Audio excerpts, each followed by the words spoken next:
Tervist,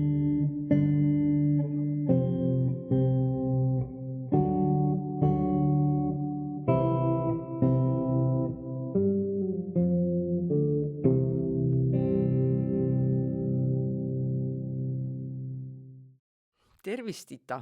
Tere! Meie oleme siis podcasti tantsuõpetaja 5. episoodi salvestamas. Täna on 25. jaanuar 2025. Oleme Viljandi Kultuuriakadeemia muusikamajas. Laua taga on Ita Puussepp kui ekspert, Anu Sööt kui küsija ja salvestab Kertu Allas-Laumets. Ja meie tänane peateema selles episoodis on siis motivatsioon ja ühtlasi kontekst on siis nii, et me oleme, nüüd on praegu õhtu, me oleme juba 2 päeva on Ita Puussepp olnud Viljandis, koolitanud siin meid motivatsiooni teemal ja õppijateks on olnud siis akadeemia tantsuõpetaja või kunstide tehnoloogia õpetaja magistritudengid ja mikrokraadi õppurid. Ja tegelikult sissejutuseks veel nii palju, et kui meil olid alguses välja mõeldud nagu teemad ja küsimused, mida motivatsiooni all küsida, näiteks Italt, siis peale 2 päeva koolitust ja selles teema komplekssusest aru saades ei saa vastata tegelikult nende küsimustele ühe podcasti jooksul ühe podcasti jooksul või siis ühe vastuslausega. Ja et me täpselt siis vaatame, kuidas see kulgeb, kas me siin saame mingisuguseid printsiipe välja tuua, aga selleks tõesti on vaja nagu väga teemasse nagu sisse zoomida. Ja ma ütleks, et see on nagu nii eksistentsiaalselt oluline teema, miks me teeme midagi, miks keegi teeb midagi ja kui me tahame teisi paluda, et nemad teeksid midagi, siis miks neid teeb, on ju. Aga üldse siis ma küsin niisugused täiesti neid samu küsimusi, mis me mõtlesime, et vaatame, kuidas siis Ita neid nagu avab. Kuidas üldse siis motiveerida õpilasi ja kui me räägime nagu tantsu õpetamise podcastis, siis sellist nagu näiteks rahvatantsu või flamenco tantsu või hip-hop tantsu või house'i. Ükskõik nagu stiilis ei ole küsimus. Küsimus oli siin rahvatantsus, sellepärast tõenäoliselt see mingisugune populaarsuse küsimus, mis ta praegu nagu kellegi silmis on, kas ta on kõrgel või madalal, aga kuna küsimus on siis, et kuidas neid motiveerida, siis viitab sellele, et ta võib-olla ei ole kõige populaarsem, et me peame kuidagi motiveerima inimesi, nende enda huvi ja tahtmine, see ei pruugi alati olla.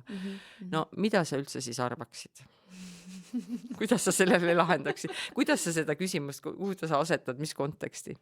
Ja ma võib-olla alustaks üldse sealt, et mida me mõtleme selle sõna motivatsioon all. Võib-olla selles kontekstis siin läheneks niimoodi, et mõtleme nii, et nii-öelda, et kas tahan või ei taha, kas pean või ei pea. Et kui läheneks niimoodi, et sellisel juhul see küsimus oleks justkui, et kuidas saada või siis toetada neid noori, kellel on tunne, et ei taha,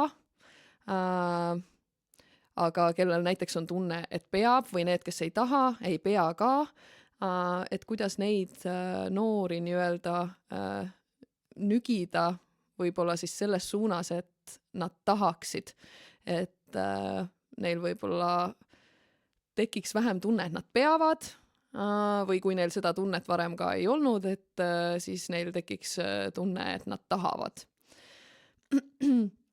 Et hästi palju on tavaliselt juttu, et kuidas siis et peame kuidagi saama neist selle huvi justkui äratatud, eks ju. See on võib-olla selline keerulisem asi, et kuidas seda huvi nii-öelda tekitada, et ma võib-olla keskenduks nii-öelda selle peale, et kuidas me loome keskkonna, kus me saame nii-öelda toetada neid noori, kui neil on võib-olla mingi kas või hästi pisikene huvialge või neid huvitab kas või sinna esimesse trenni korra tulla kohale ja vaadata, et kuidas siis on. Et kuidas me loome selle keskkonna nii-öelda õpetajatena. Et me tuginesime siin sellel 2-päevasel koolitusel ka üks põhiteooria, mida me nii-öelda lahkasime ja mõtestasime enda jaoks oli isemääramisteooria ja lähtukski tegelikult selle teooria printsiipidest nii-öelda, et nagu me jõudsime ka täna seal koolitusel teise päeva lõpuks arusaamisele, et sellist one size fits all lahendust päris nii-öelda ei ole, aga on mingid põhimõtted võib-olla, millele me saame tugineda, et erinevates situatsioonides vastavalt siis selle olukorra eripäradele otsuseid teha nii-öelda õpetajana.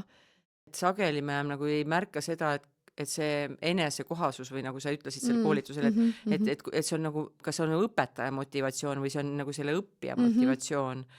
Et kui me ei saa aru nagu sellest vahest, et mis see õppija motivatsioon seal võib olla temal, nagu just. Ei pruugi olla seda, ja kui me kohe lahti tõmbame ka, mis isemääramisteoorias need 3 kui nagu komponenti on, aga et kas miks ta peaks, nagu sa ütlesidki, miks see huvi peaks olema, et võime rahulikult lasta minna, aga et nagu üks mõte veel, mis sa seal täna ütlesid, et meil on rohkem teada, kuidas huvi kaotada, aga vähem teada selle kohta, kuidas huvi tekitada või leida näiteks üles, ja see laps või noor ei saa tunda huvi asja vastu, mida ta veel ei ole kogenud või ei ole teadnud. No selles mõttes, et jah, okei, seda on uuritud tegelikult küll, et mis nii-öelda seda huvi nii-öelda siis vallandab või tärgatab, ma ei tea, kas see oleks õige sõna, aga aitab sellel siis tärgata. Aga seda on võib-olla praktiliselt justkui raskem teha, sest see on nii ka individuaalne, et mis siis ikkagi, mille peale tärkab see huvi, eks ju. Aga et me teame vähemalt näiteks selle isemääramisteooria põhjal kindlasti viise, kuidas me saame seda juba olemasolevat huvi lämmatada, eks ju. Et ma tulen korra tagasi selle juurde, et sa mainisid seda, et kelle perspektiivist või kelle lähtepunktist me seda nii-öelda vaatame, et võib-olla ongi see, et meie ilmselt tantsuõpetajatena tihti meile tohutult meeldib juba see, mida me teeme, me näeme väärtust selles tantsus, meie jaoks on igati mõtestatud tegevus nii-öelda, kas või lihtsalt see, et see on nauditav, eks ju.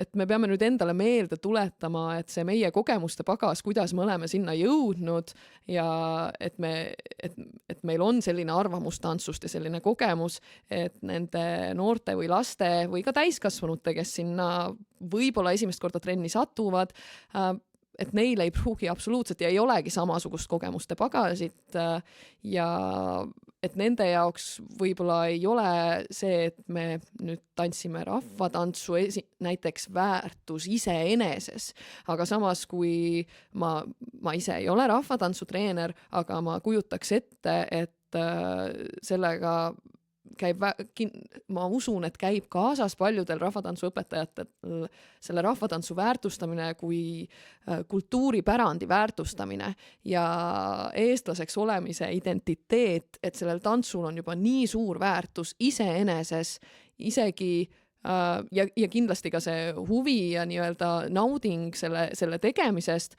aga isegi kui vahel me tantsime mingit tantsu või teeme mingit harjutust, mis võib-olla, ma usun ka tantsuõpetajad suudavad ka suhestuda sellega, et alati kõik tantsuharjutused ei olegi nii mõnusad või nii huvitavad, aga siis, kui ma väärtustan seda, kas või siis selle näite puhul rahvatantsu või ma väärtustan seda tantsimise kogemust ja oskust nii palju, et ma leian, et sellel on väärtus, et isegi kui see ei ole huvitav, ma ei naudi hetkel selle tehnika harjutamist, siis ma suudan ennast nii-öelda veenda, et sellel on mõtet. See on minu jaoks mõttekas, see on minu jaoks väärtustatud tegevus. Aga veenab siis õpetaja endast seda, on ju?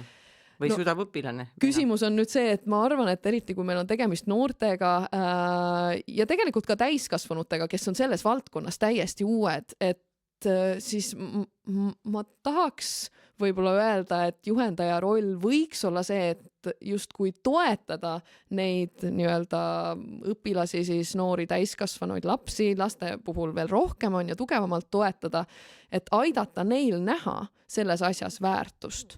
Ja nüüd see huvitav aspekt huvi kohta,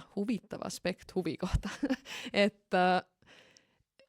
võib-olla tihtipeale on justkui see, et kui tal ainult huvi oleks, et siis ta harjutaks ja siis ta oskaks ka ja kõik, aga et mida teadustöö tegelikult näitab, on see, et et pigem võib-olla peaks alustama sellest oskusest, et sealt kasvab tegelikult huvi välja, kui on ka oskust, et ma arvan, et me võime mõelda ka enda kogemuste peale, et kui mina näiteks ikkagi ütleme nüüd korea keelt ei oska, aga keegi annab mulle koreakeelse raamatu ette, no minu jaoks, kui mind sümbolid muidu võib-olla ei huvita, siis ilmselt mul ei ole huvi ei selle raamatu sisu vastu ega ka selle lugemise vastu, eks ju, sellepärast, et see ei ütle mulle mitte midagi, see ei seostu mitte millegi, ma ei saa aru, miks see üldse vajalik on, miks see täht, selle sümbol selle järel vajalik ja siis, kui on. keegi nagu kutsub korrale, et et kuule tasa, harjuta, proovi aru saada, siis see on sama. Aga täna tuli seal koolitusel ja siin on meil ka üks küsimus, et kuidas tekitada tantsijat julgust tantsida ka väljaspool tantsutundi ja seal oli ka üks küsimus sarnane, et kuidas tekitada nagu julgust olla selles asjas siis nagu vaba liikumises või nii ja siis sealt tuli ka tegelikult üks vastus, et kui sul seda oskust ei ole, siis sa ei saagi seda nagu tunda, on ju, et mõtleme näiteks valdkonna peale, mis on meie korea keel, on ju, mine nüüd räägi seda kõva häälega kõigile, Tunne ennast vabalt, sealt ei ole võimalik või et see on tõenäoliselt arusaadav. Aga et ta peab olema nii enesekindel, on ju, selles mõttes, et seda vabalt teha, see ei ole võib-olla seotud üldsegi motivatsiooniga tegelikult võib-olla.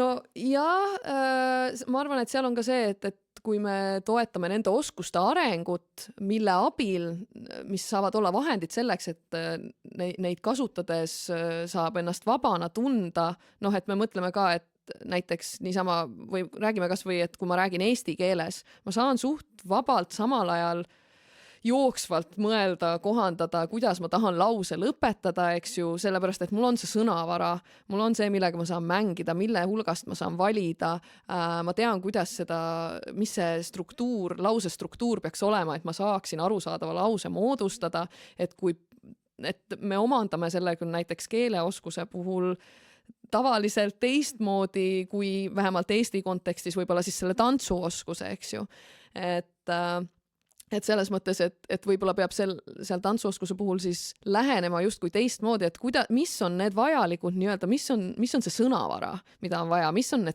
grammatika nii-öelda reeglid seal ja mitte selleks, et piirata, vaid selleks, et luua selle komplektiga nii-öelda see võimalus tunda ennast vabalt selles siis kontekstis väljendades. Võib-olla sa nimetad ise need teooriad ja nagu põgusalt see, et mis need nagu olulised nii-öelda võib-olla mõnel lugejal nagu on tuttavad mõned sõnad. Selles mõttes on ka, et me ju teame õppimise koha pealt, et sul ei ütle mitte midagi see sõnade pool, kui sa üldse ei saa mingit konksu taha, mitte midagi ei ole tuttavat, aga võib-olla mõnel kuulel on midagi tuttav ja midagi juba hakkab nagu selginema. Et toon need mõned teooriad välja. Jah, ma alguses siin juba nii-öelda mainisin ka isemääramisteooriast, et kui me tuleme tagasi nüüd selle aspekti juurde, et kuidas me toetame motivatsiooni või kuidas me loome sellise keskkonna, mis toetaks osalejates siis noortes lastes selle tunde, et ma tahan tekkimist ja selle püsimist, eks ju. Et isemääramisteooria puhul on välja toodud nii-öelda 3 väga olulist aspekti, võib mõelda kui 3, ma ei tea, vitamiinist näiteks, või 3 vaalast. jah, et mis on vajalikud nii-öelda meie psühholoogiliseks heaoluks ja tegelikult... Aga minu jaoks oli täna lihtsalt see, et ma olen kogu aeg seda teadnud, on ju, aga kuidagi, need käivad nagu mööda minnes, et meil on füüsilised baasväärtused, eks ole, nagu söömine, magamine, aga psühholoogilised baasväärtused. Et need on nagu 3, mis on siis ülest, on ju. Jah, et mis on praegusel hetkel selle sama isemääramisteooria raames välja toodud, leitud, on ju, et need 3 nii-öelda aspekti on siis kompetentsusvajadus, ehk siis see on põhimõtteliselt tunne, et ma saan hakkama, ma suudan efektiivselt toime tulla minu keskkonnas ja sellega on seotud ka siis tunne, et ma oskan, ma tean, kuidas, kui ma veel ei oska, siis ma tean, mida ma tegema pean, et ma hakkaksin oskama, et ka selline nii-öelda enda oskuste arendamise võimalus, vajadus, et ma arvan, et me kõik teame, kui õitsvalt või hästi me ennast tunneme, kui me näeme, et me saame paremaks enda mingisuguses oskuses, eks ju, et see on juba ise motiveeriv see protsess nii-öelda iseendas ja aga naudingut pakkuv. enne kui sa lähed nagu järgmise juurde, ma küsin näiteks tantsutunnis, kus sa näed seda kompetentsuse vajaduse või mille kaudu see seal võiks väljenduda? No, et me võime näiteks või mõtleme selle peale, et millistes kontekstis või millises olukorras võib olla nii, et õpilase kompetentsusvajadus on justkui maha surutud, et seda ei ole toetatud. Ja selles ei ole kahtlust, et see vajadus on. Jah, just. Ja ma arvan, et kui need olukordade näiteid tuua, siis kõik suudavad suhestuda sellega, olles kas olnud seal õpilase rollis või siis õpetaja rollis, on ju. Et näiteks see, et kas need harjutused, mida me teeme või ülesanded, kas need on minu jaoks liiga rasked. Et mul on tunne, et mitte ainult see tunne, et ma veel ei saa hakkama, vaid mul on siuke tunne, et ma kunagi ei õpi seda ära, see ongi liiga raske, see pole minu jaoks mõeldud või ma ei tea, kuidas ma peaksin seda harjutama, et ma saaks selle asja selgeks, võib-olla mingid osatehnikad või osaharjutused, mingite osaoskuste harjutamine oleks justkui vajalik, eks ju. Et ehk siis mul puudub arusaam, oskus, teadmine sellest, et kuidas ma saan oma seda oskust siin arendada. Mul on tunne, et ma ei saa hakkama, ma ei oska, ma olen ebapädev ja ma arvan, et me kõik teame, kuidas see tunne, eks ju, mõjub meie motivatsioonile ka. Et teine asi on see, et kui ma tunnen, et ma ei oska, et ma veel ei oska, aga ma tean täpselt, mida ma tegema pean selleks, et ma oskaksin ja ma saan seda harjutades kogemuse, et näe, vot lähebki paremaks ja hakkangi aina rohkem ja rohkem oskama, et siis see nii-öelda rahuldab meie seda kompetentsusvajadust, eks ju. Ja teistpidi on tegelikult ka, et üks asi on see, et need harjutused on liiga rasked, teine on see, et kui need harjutused on liiga lihtsad minu jaoks. Et samamoodi ma arvan, et me kõik teame, et mis tunne on olla kuskil kas tantsutunnis või koolitunnis ja teha midagi, millel sa ei näe mõtet, sest ma olen juba 100 korda seda teinud, täiesti igav, et see ei paku mulle mitte mingit pinget. Et seal tekib ka tunne, et ega väga ei taha küll, ei viitsi. Ja siis et koolituselt tuli vist veel üks asi minu jaoks veel, nagu minu jaoks, et see, et ma tunnen, et ma saan hakkama kerge raske, pluss see, et ma saan aru, kuidas siin nagu toimetatakse mingid süsteemid, nagu kokkulepet, võib-olla seda ka. Et see on ka see sama kompetentsusvajaduse puhul, et ma tean, kuidas efektiivselt enda keskkonnas toime tulla. Ma tean, millistel tegevustel on milline tagajärg. Et nüüd, kui me räägime näiteks tantsutunni keskkonnast, et kui noored ei saa aru, mida neilt täpselt oodatakse, et siin on see juhendaja roll, et kui juhendaja ei kommunikeeri selgelt, et mida ta ootab või kuidas on vaja mingeid asju teha või kuidas ta loodab, et õpilased teeksid mingeid asju, siis me samamoodi enda kogemuse puhult, ma arvan, teame kõik, mis tunne on olla situatsioonis, kus meil on siuke tunne, et ma üldse ei saa aru, mida ma praegu tegema peaks, mida mult oodatakse, et täiesti ärevust tekitav, eks ju, või siis teine on see, et kui ma ei tea, et mis keskkonnas juhtuma hakkab, eks ju, et ma ei tea, mis hetkel see juhendaja nüüd järsku pahandab ja ma ei tea, kuidas seda ennetada nii-öelda, et mida mult oodatakse, et ma seda näiteks ennetaksin. Ja just see juhendaja kontekstis tuli ka huvitav nagu see metafoor, et ongi, et nagu pomm oleks viitsütikuga pomm on saalis, kunagi me ei tea, millal ta plahvatab või millal ta pai teeb ja et ettearvamatu, et tee nii, see ei ole hästi või kas nii, mõnikord on nii hästi, eks ole. Et see, ma arvan, et igatahes tekitab ärevust ja viib tähelepanu eemale tegelikult sellelt, et ma tegeleksin sellega, mis nii-öelda, millega ma võiksin seal tegeleda, harjutada, õppida, see viib tähelepanu sellele, et kuidas ma peaks reageerima, missugune tuju tal on, kas kohe plahvatab või mitte. Aga et siis nüüd kompetentsust toetaks siis selline, et kui see õpe on siis nagu parajal määral väljakutset pakkuja. Just. See asi on siis tehniliselt tantsu või mõtlemise, mis iganes, pluss on see keskkond või see ruum, need kokkulepped, need inimesed seal, kas on füüsiline ruum, vaimne ruum, et ma nagu tean, loen, olen aru saanud, meil on räägitud, meil on kokku leppinud mingist, kas või kirja pannud Just. oma reeglid, et meil on nagu mingisugune struktuur sellel struktuur just ja ma saan toetav. aru, et üldiselt ma õpin selle ära ja kuidas seal Jah. käituda. Jah, et mida sult oodatakse ja oluline on just see, et see struktuur on toetav, see ei ole kontrolliv, et minu jaoks see struktuur on ka justkui mõtestatud, et ma saan aru, et miks me mingeid asju siin niimoodi teeme. Et ja siit me jõuamegi tegelikult otsaga järgmise selle vitamiini või aspekti juurde nii-öelda, mis on autonoomsusvajadus, ehk siis see tunne, et mu tegevus on mõtestatud, ma saan aru, miks ma midagi teen, ma väärtustan seda tegevust mingil määral või moel, ma tunnen, et ma saan olla mina ise, mul on õigus neid tundeid tunda, mida ma tunnen, ma saan seda väljendada, seda aktsepteeritakse, põhimõtteliselt, et ma saan olla autentne mina ise just nii, nagu ma olen, eks ju. Et kui me nüüd mõtleme tantsutunni kontekstis, et näiteks me teeme mingeid harjutusi ja õpetajal on küll ilmselt väga hea arusaam, miks me mingeid asju seal trennis teeme, et need toetavad selle oskuse, eks ju, arengut ühel viisil või teisel viisil, aga siis õpilasel, kui seda ei kommunikeerita selgelt, mille jaoks see harjutus hea on, kuidas see aitab meid lähemale ka sellele, mis on selle õpilase enda eesmärk, siis või sageli ütleme niimoodi, et ei olegi kunagi isegi tähelepanu pööratud, mis on selle õpilase eesmärk. Jah, see on juba teine asi ka, Okay. et kuidas need õpilase enda nii-öelda Või siis- eesmärgid või huvid on seal tegevustes, eks ju, kajastatud.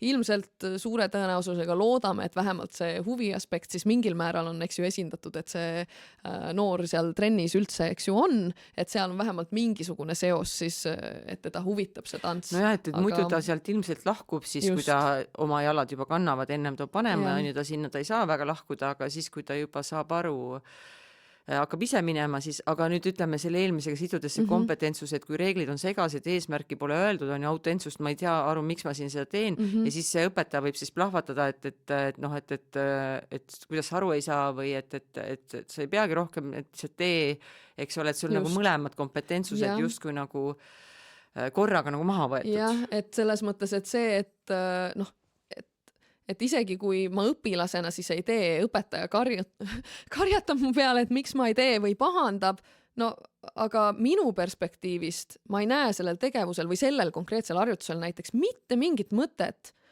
Ma arvan, et iga nagu mõistlik täiskasvanu ka ei tee midagi, mis ta arvab, et on täiesti mõttetu, eks ju. Et kui me nüüd paneme ennast õpetaja positsioonilt korra, proovime mõista seda olukorda nii-öelda sealt lapse perspektiivist või noore perspektiivist, siis see on ju igati loogiline, et ta ei tee asja, mis on mõttetu tema jaoks.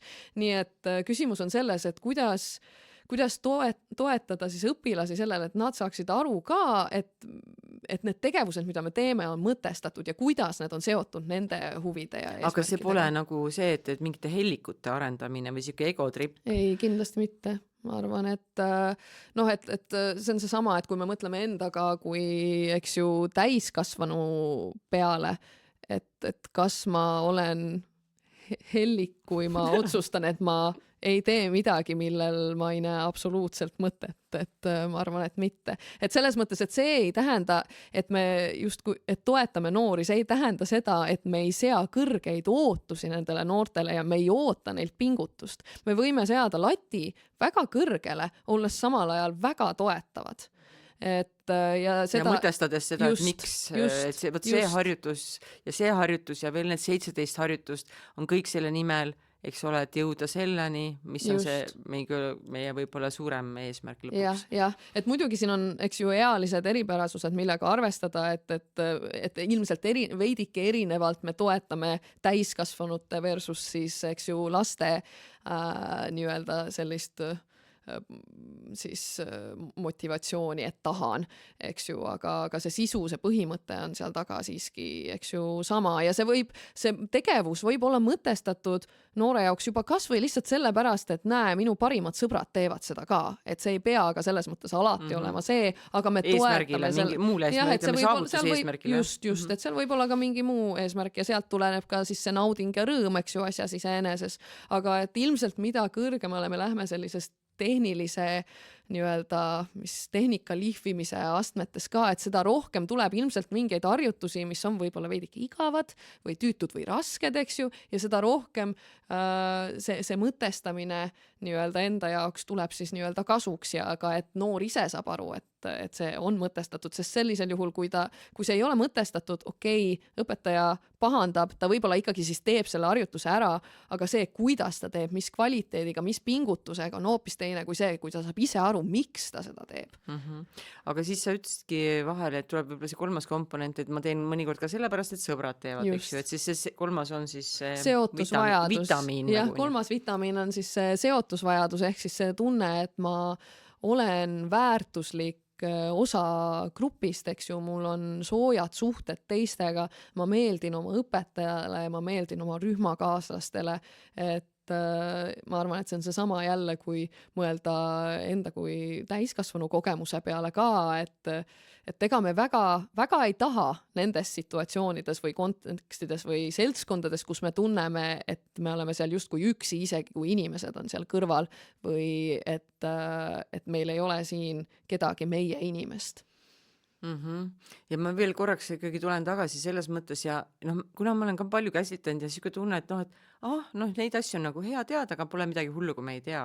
Aga täna need 2 päeva tagajärjel on mulle see tunne, et need on eksistentsiaalsed nagu asjad tegelikult ja kui sa nagu nendest ei saa aru, siis ongi väga keeruline töötada inimestega, teistega või ka isegi endast aru saada.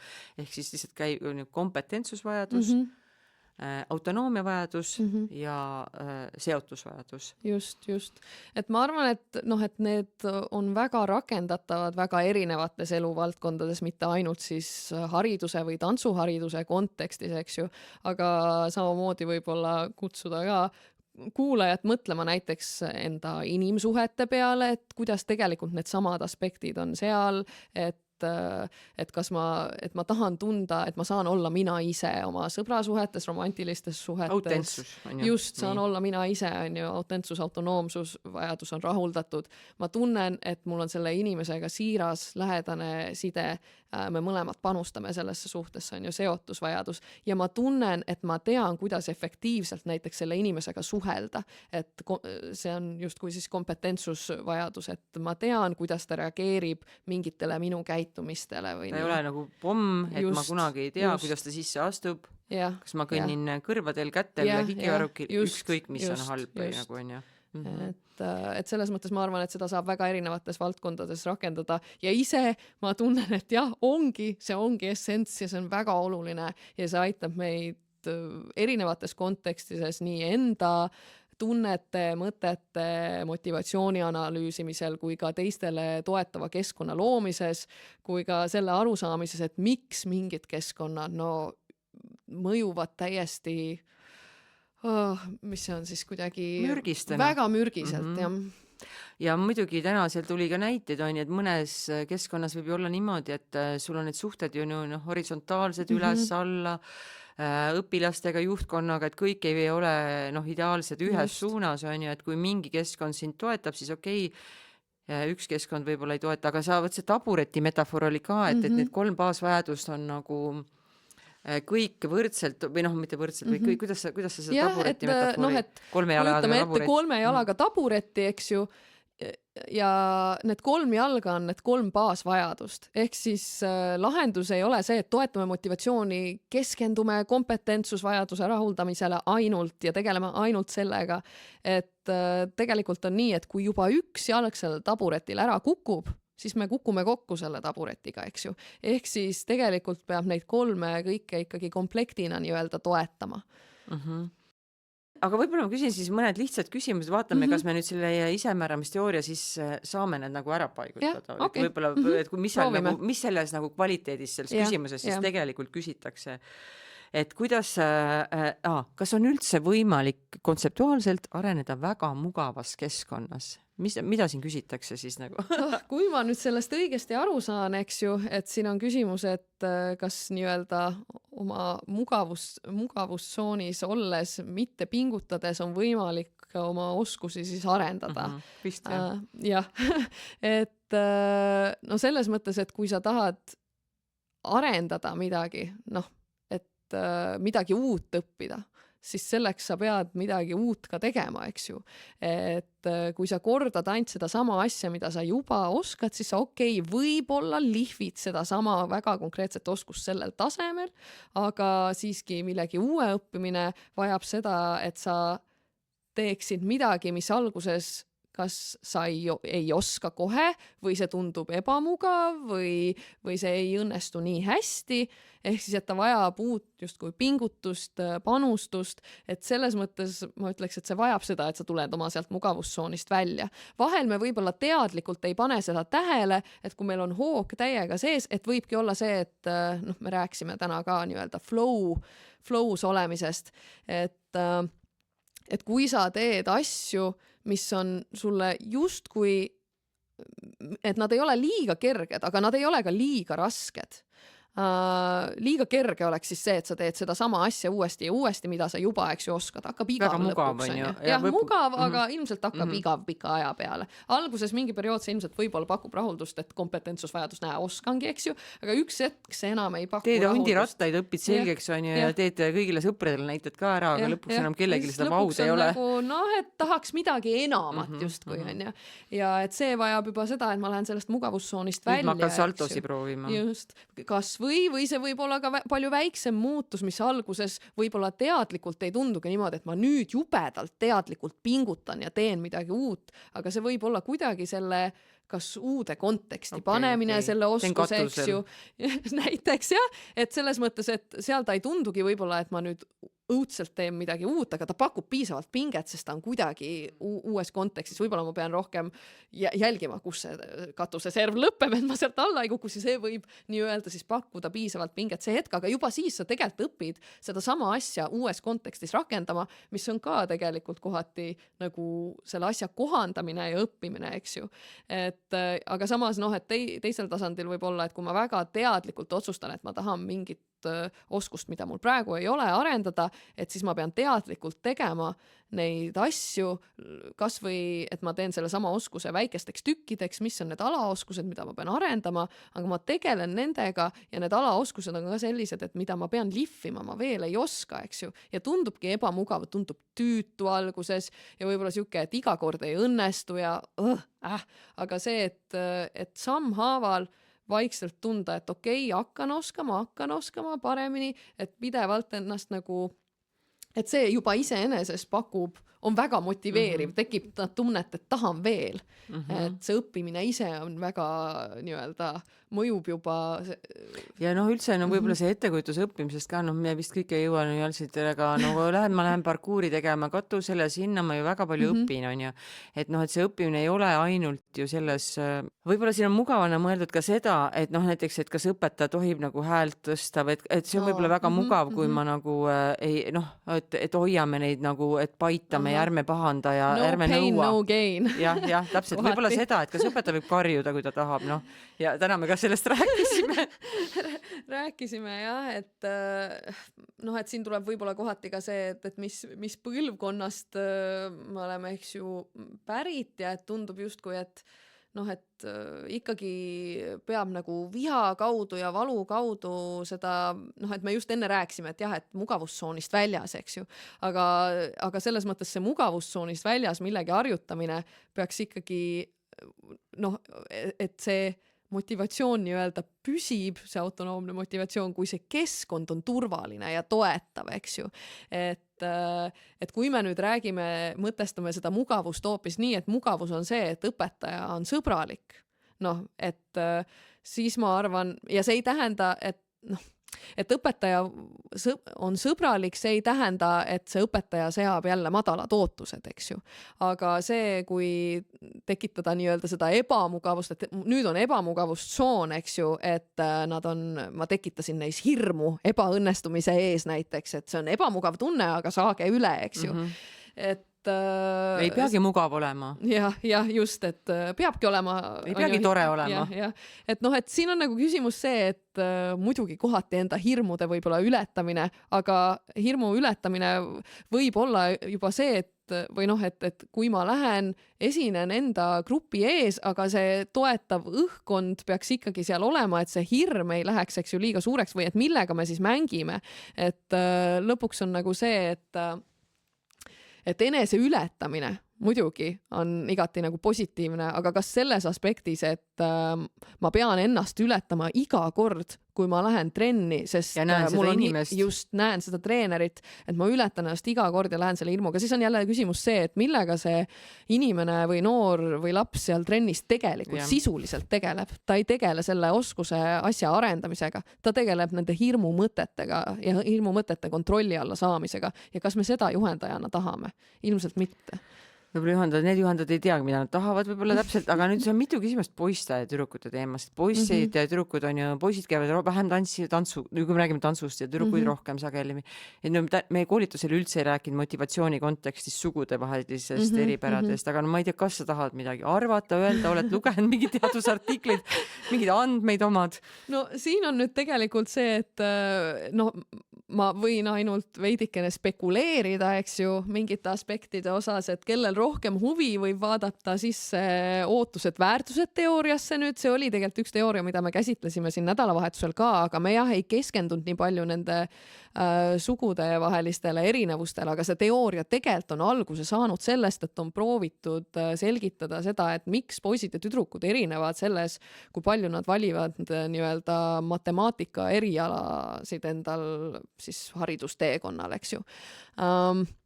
Nii et selles mõttes seda on kindlasti võimalik nagu mõtestada, ma arvan, väga sarnastel printsiipidel, mis on seal teoorias. Aga et siin on ilmselt aspektid, mis mängivad, on tegelikult, et kuidas ühiskonnas kujunenud stereotüübid, kuidas see sotsiaalne keskkond, pere, sõbrad, kuidas need mõjutavad seda, kuidas poisid või versus tüdrukud siis tajuvad, et kas tants on midagi, mis on justkui nagu nende jaoks. Kas see on, kui ma olen tüdruk, ma identifitseerin ennast tüdrukuna, eks ju, ma tunnen, et ma olen naisterahvas tüdruk ja ma vaatan, et näe, hästi paljud naised, eks ju, tantsivad või oi, ma tahan ka niimoodi ilusasti tantsida, eks ju. Et see ilmselt selle tüdruku jaoks selle tantsu väärtus on hoopis teine, kui me mõtleme selle peale, et poiss vaatab, et mitte ükski, seal on see üks poiss, üks teine poiss, kes tantsib ja tema võib-olla ka, koolis vaadatakse võib-olla natukene viltu selle peale, et ühesõnaga ei ole neid eeskujusid, ei teki seda, et see on midagi, mida minusugused nii-öelda poisid, mida me poisid teeme.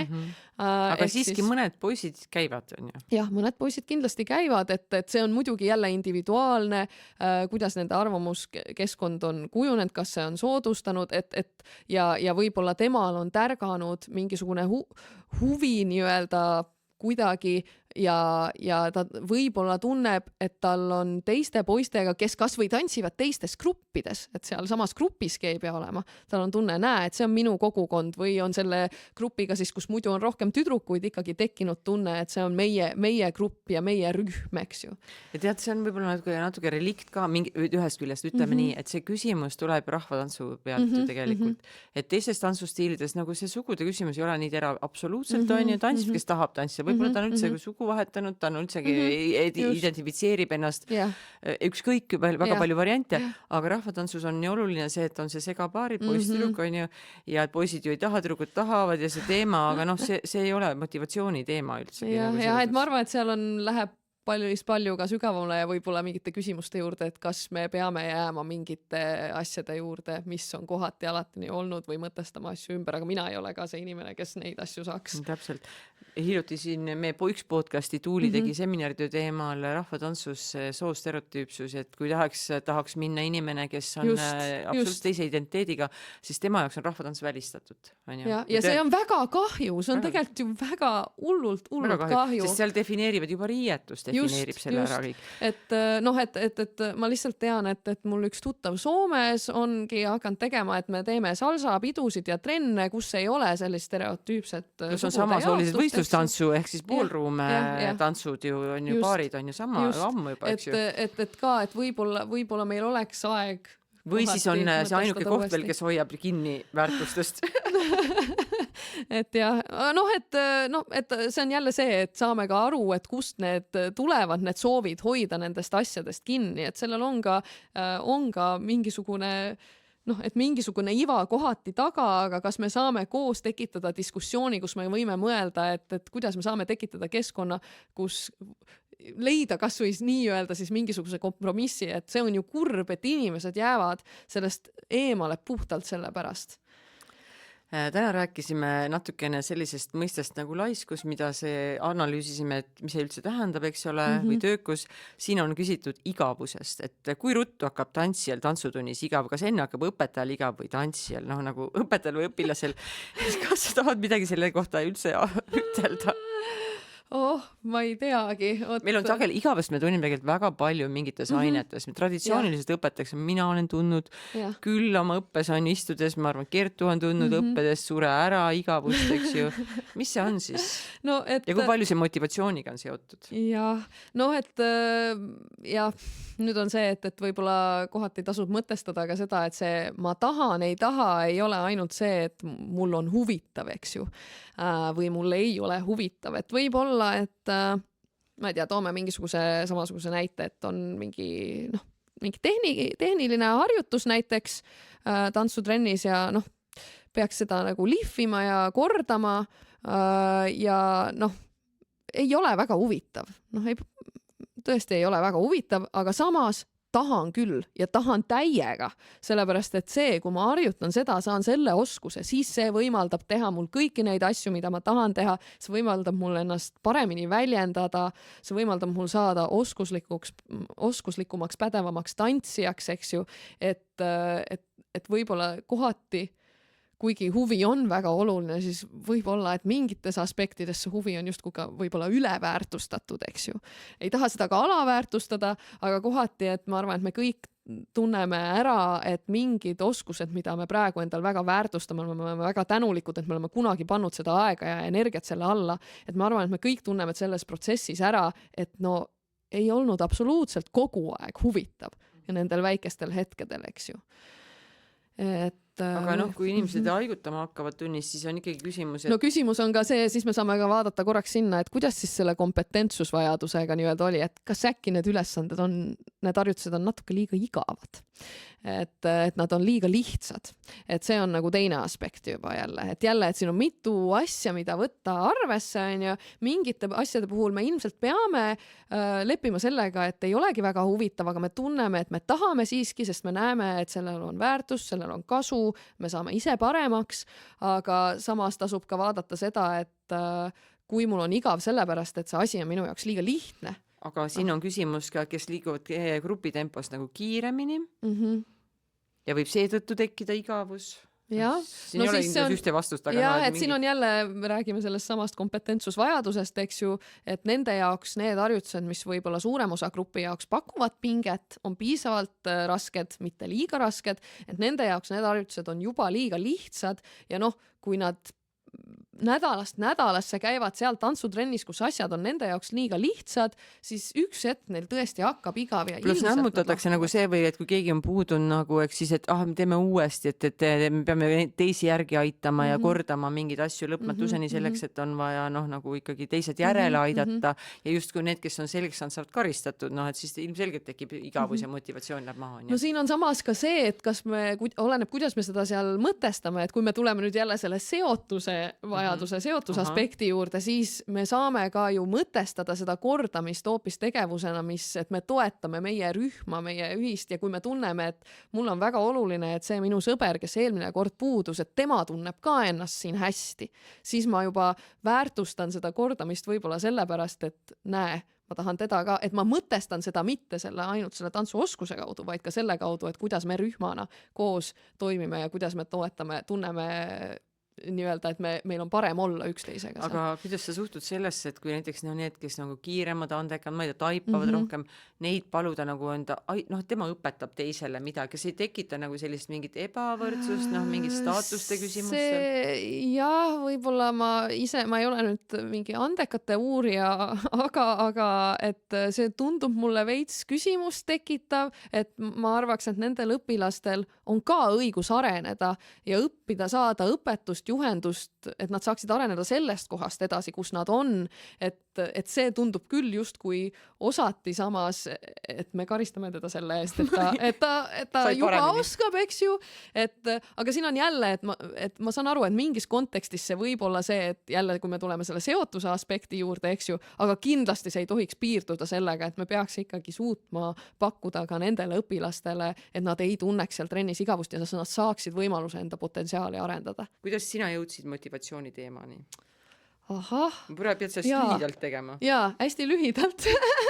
Ühesõnaga, ma olin ise pikalt nii tantsuõpilane kui tantsutreener, töötasin noorsootöötajana ja olles ise ka töötades meeskonnas, organisatsioonis, siit tekkisid justkui mitme aspekti pealt ja mitmest perspektiivist juba küsimused mulle, et enda motivatsiooni analüüsides, et miks ma mingis keskkonnas mingite inimestega, mul on vastik tunne, nagu ma ei tahaks seal olla, aga ma justkui nagu peaks ja ma olen lihtsalt justkui sellepärast, et ma pean, ja teistes kontekstides ma tunnen, et ma tahan seal olla. Esiteks see huvi saada vastuseid sellele küsimusele, et analüüsida seda paremini ja mõista seda paremini, ja teine on muidugi see, et mul tekkis küsimus, et oota, ma enda arust lähenen kõigile õpilastele nagu samamoodi, pakun neile sama asja, aga nad reageerivad täiesti erinevalt, et üks lööb käega, kui ei tule välja kohe, ja kusjuures neil on sama nagu oskuse tase, eks ju, üks lööb käega, teine harjutab igimull otsa ees, vahet pole, et läheb sassi järjest ja järjest, eks ju, et mul tekkis huvi seda mõista, et mis seal taga võib olla ja kuidas ma saan toetada õpilasi, et isegi kui tekivad mingisugused raskused või tekib siuke tunne, et ei taha, kuidas me soodustame keskkonda seal trennis ja tunnis, et tekib tunne, et okei, ikkagi tahan küll. Ja siis otsustasid, et lähed doktoriõppesse Helsingisse, aga kõik ei tee seda, kellel on samasugused probleemid. No kindlasti ei olnud see, et tuli kohe sealt see üks trenn, kui vaatasin, et õpilased reageerisid erinevalt, nii otsus, lähen teen doktoritöö, et pigem see kuidagi rullus sammu haaval lahti, et üks hetk läksin psühholoogiat õppima bakalaureuse õppesse, tegin selle ära, siis tegin päris pika pausi, kus ma õpetasin veel intensiivsemalt, eks ju, ja siis oli ikkagi, et tahan ikkagi paremini aru saada, et mul oli selles mõttes see kohati psühholoogia põhi juba all, aga see suurem huvi just nende motivatsiooniteemade vastu tekkis justkui pärast seda bakalaureust ja siis magistrisse juba läksin selle mõttega nii. Ma tahan aru saada paremini motivatsioonist. Ja see otsus, et minna doktoritööd tegema, see tuli alles siis hiljem, eks ju. See on väga süke primitiivne, et nagu kui sa saaksid öelda tantsuõpetajale, no ma ei tea, 3 kuldkalakest nii-öelda anda talle või midagi, mis sa soovitad ühtselt, kuula inimesi, ole normaalne või just, mida? No, mis veel? Ütle sina muidugi, mina ütlesin. Et ära tee õpilastel ja noortel seal trennis olemist vastikuks, no. No tõesti, et seda ju võiks, eks ju teha, et ja eks see ongi, et need õpilased on indiviidid enda tunnete, enda mõtetega, enda kogemustega, kohtleme neid ka nii, eks ju. Ja samas just, et see ei tähenda seda, et me ei ootaks neilt palju ja nad on väga võimelised, noored on väga võimelised väga palju pingutama ja et keegi tegelikult ei ole laisk, eks ju, kui astuda nüüd nende kingadesse, kui nad näevad tegevuses väärtust ja neid kas siis väärtust selles mõttes, et see asi iseeneses on nauditav ja huvitav või nad näevad, et see on mõtestatud, see on nendele endale kasulik, siis noored ka tegutsevad. Kuule, suured tänud Ita, suured tänud Kertu, suured tänud Anu, et me laupäeva õhtul siin kell 7 veel vestleme nendel teemadel ja aitäh! Aitäh!